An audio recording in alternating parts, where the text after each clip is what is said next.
আজকে আমার রেসিপি তিল পটল। এই গরমে কম তেল ঝাল মশলায় দুর্দান্ত একটা রেসিপি। প্রথমে পটলের একটু একটু করে খোসা ছাড়িয়ে নিয়েছি আর মাথাগুলো এরকমভাবে চিড়ে দিয়েছি। এরপর তেলে শুধুমাত্র নুন দিয়ে একটুখানি ভেজে রাখবো পটলগুলোকে। অল্প একটু নুন দিয়ে অল্প ভাজবো।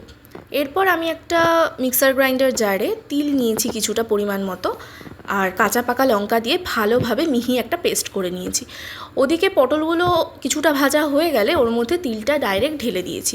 কিচ্ছু ফোড়ন দিইনি, কিচ্ছু এক্সট্রা অ্যাড করিনি।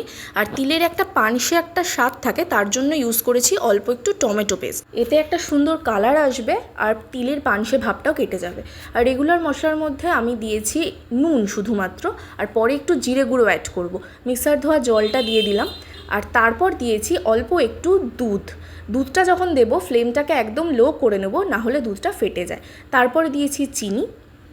তারপরে ভালোভাবে আস্তে আস্তে ঢেকে ঢেকে জিনিসটাকে কষাবো। আর কোনো জল বা কিচ্ছু অ্যাড করব না। লাস্টে একটু লেবু পাতা, গন্ধরাজ লেবু পাতা অ্যাড করেছিলাম আলাদা একটু ফ্লেভারের জন্য।